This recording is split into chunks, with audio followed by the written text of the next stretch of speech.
नमस्कार प्रिय दर्शकों, एक बार फिर स्वागत है आपका हमारे नए वीडियो में। प्रिय दर्शकों, आज फिर हम नया वीडियो नई जानकारी लेकर हाजिर हुए हैं। प्रिय दर्शकों, आज का ये वीडियो बहुत ही खास और मोटिवेशनल होने वाला है। दर्शकों, आज की जो कहानी है, आज का जो प्रसंग है वो ये है कि औरत के पाप की सज़ा किसको मिलती है।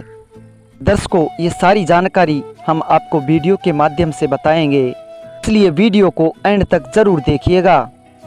ये दर्शकों, वैसे तो कहते हैं कि इस संसार में जो भी मनुष्य पाप करता है वो ही उस पाप की सज़ा स्वयं ही उठाता है, किंतु और कोई भी नहीं। लेकिन इस वीडियो में हम जो चर्चा करने जा रहे हैं उसमें आप जानेंगे कि औरत के पाप की सज़ा किसी और को ही भुगतनी पड़ती है। प्रिय दर्शकों, जानते हैं शख्स का नाम जो औरत के पाप की सज़ा उसे भुगतनी पड़ती है। ये दर्शकों, एक समय की बात है, एक बार देव ऋषि नारद सभी तीर्थों का भ्रमण करने के लिए निकल गए। सभी तीर्थों का भ्रमण करते हुए नारद श्री धाम वृंदावन में पहुंच गए। ये दर्शकों, जब नारद श्री धाम वृंदावन में पहुंचे, उन्होंने वहां एक आश्चर्यचकित करने वाला दृश्य देखा।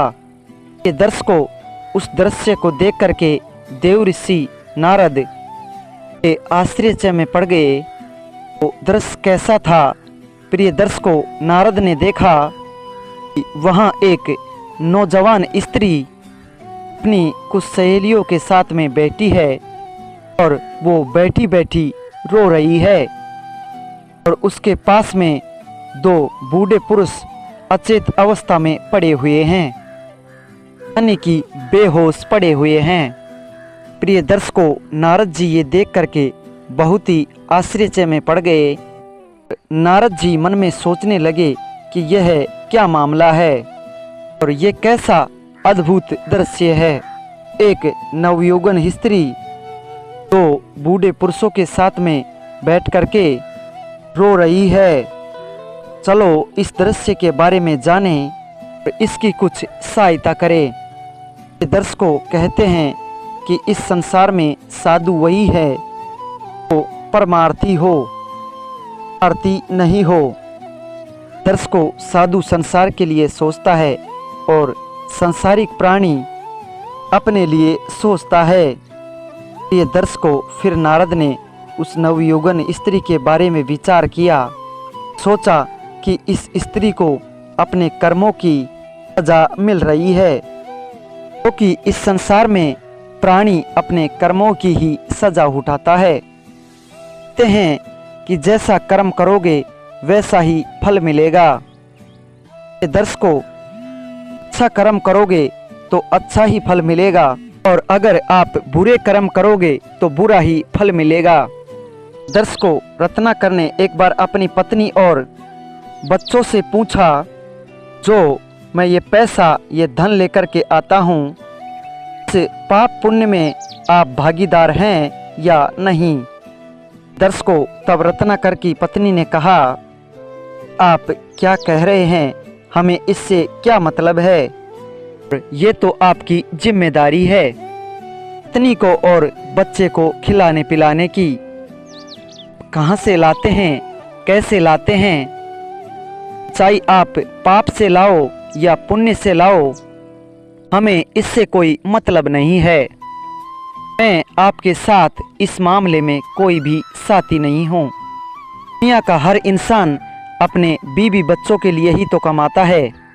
कि पाप पुण्य की बात तो दुनिया की कोई भी बीवी अपने पति से यह भी नहीं कहती कि तुम लूट मार करके धन कमा करके लाओ। कोई भी बच्चा अपने पिता से ये कभी नहीं कहता है कि तुम चोरी करो, डकैती करो। इसलिए आपके पाप से हमें कोई मतलब नहीं है।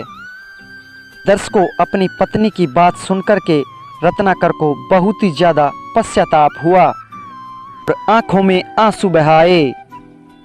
विचार करने लगे कि ये मैं कैसा पाप कर रहा हूँ। कहने का मतलब है कि हमारे पाप में कोई शामिल नहीं है। मैं बेमतलब में ही पाप करता जा रहा हूँ और आज के बाद मैं कोई भी पाप नहीं करूँगा। मैं किसी को भी परेशान नहीं करूँगा, कोई भी चोरी डकैती नहीं करूँगा और ये पाप का धन कमा करके घर में कभी भी नहीं लाऊंगा।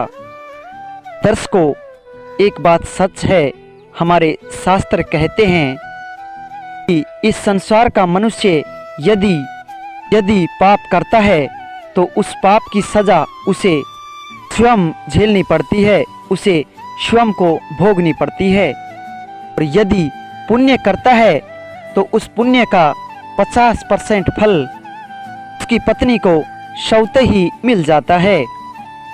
यदि पत्नी कोई पुण्य का काम करती है, उसका फल पति को कुछ नहीं मिलता।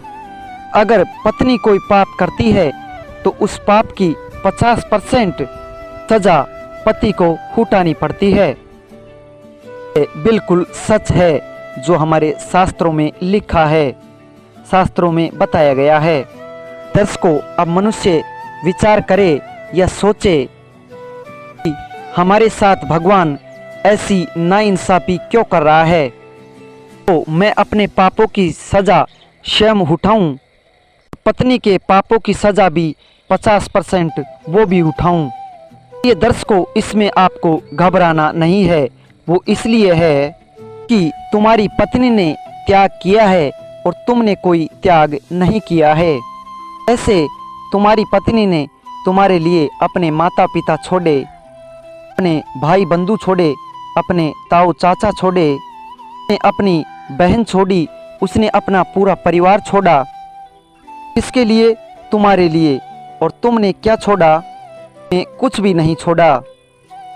दर्शकों, तुम तो पहले से ही अपने परिवार में हो और अभी भी अपने परिवार में ही हो।